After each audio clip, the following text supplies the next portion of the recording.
Hey everybody, this is the 13th video to share pictures from our trip to Japan. With over 5,000 of them, I had to separate them into separate videos. Hope you enjoy!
Breakfast at this hotel was light, as advertised. To get breakfast, you walked up to a screen, selected whether you wanted breakfast or just a drink, then handed the ticket it printed out to a staff member who was standing right there. The breakfast included a drink, coffee or tea, a cup of salad, and a roll. After scarfing that down, we went outside to hail a cab. We wanted to go to the Toyota Automobile Museum, and it was far enough away that a train and the requisite transfers would have taken too long.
We experienced two mishaps with the taxi.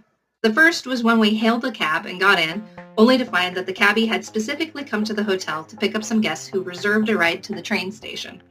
We quickly found another cab, but the cabbie started to take us to the Toyota Commemorative Museum of Industry and Technology. It's also cool, but more about robots than cars, and was in the opposite direction, albeit closer. I spoke up and showed him my phone again, explaining it was the other museum we wanted to go to. The taxi was pretty spendy since it was a long ways away and went through some tolls, so we planned on taking the train back.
There was a poster outside the museum advertising an annual car show. At first we thought we missed it, but then realized it was actually that day.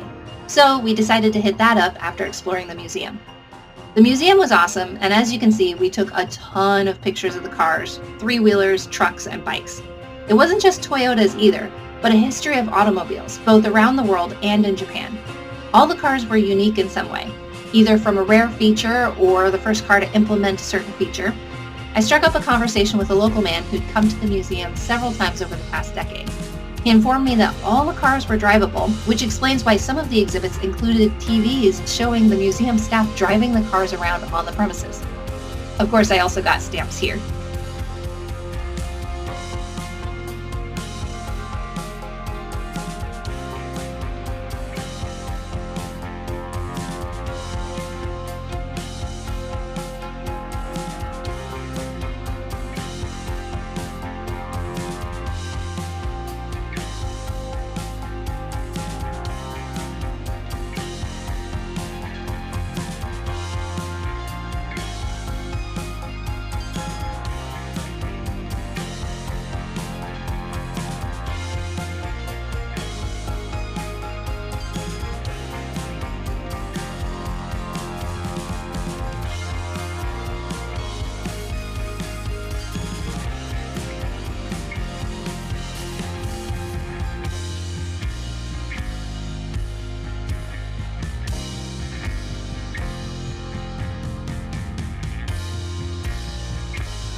After the museum, we had to make our way to a nearby park to go to the car show.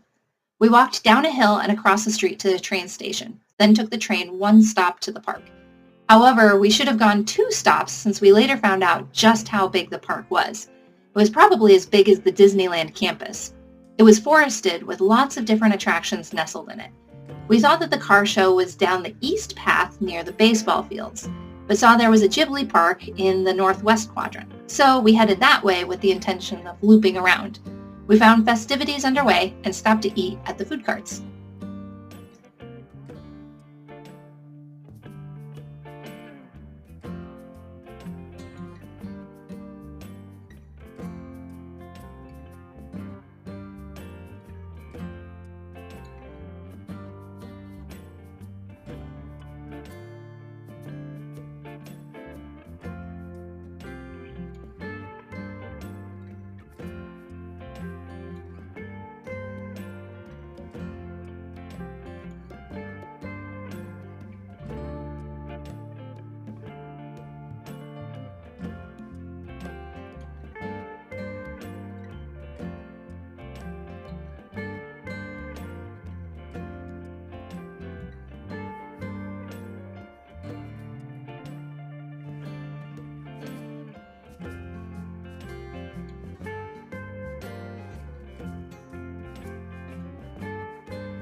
There were announcements going on beyond the carts, something that sounded akin to people winning something. So after eating, we went over and found out it was the car show. It was on this side of the park, not the other one, so it was a good thing we went this way.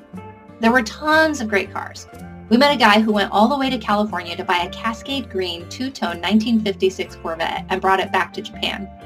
After chatting a bit, he let me sit behind the wheel, which was my first time sitting in a classic Vette. I was so happy I could have cried. American cars are not as sought after as European cars, he explained to us, so his car was actually a rarity at the show.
キャンセル眩しいピンクの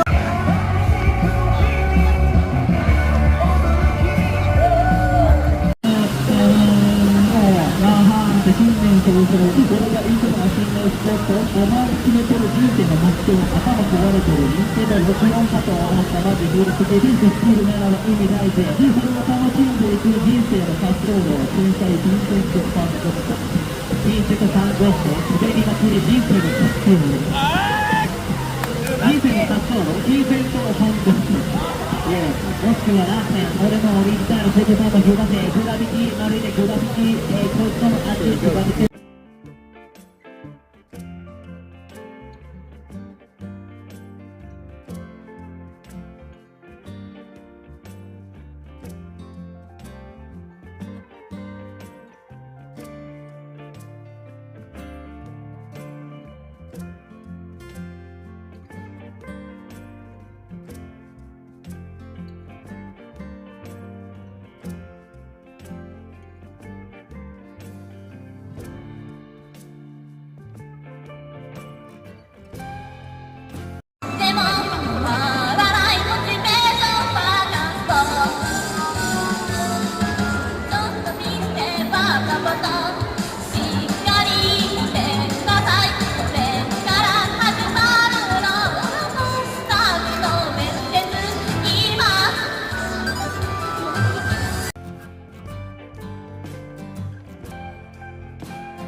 After checking out all the cars, we tried to go to the Ghibli park, which was right there, but tickets were sold out for the day.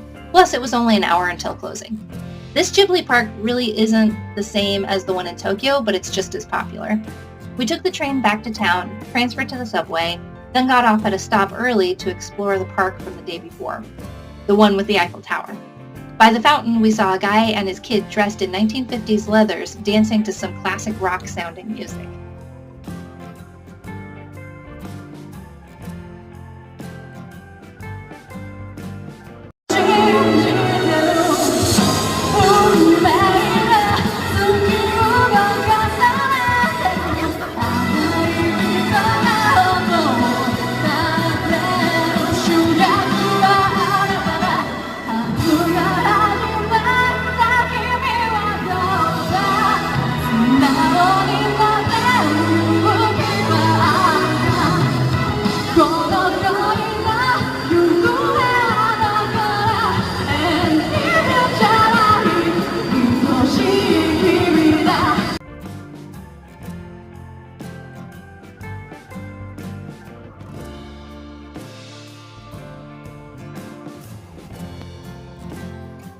Well, that's it for this video. If there's anything you want to know more about, put it in the comments below.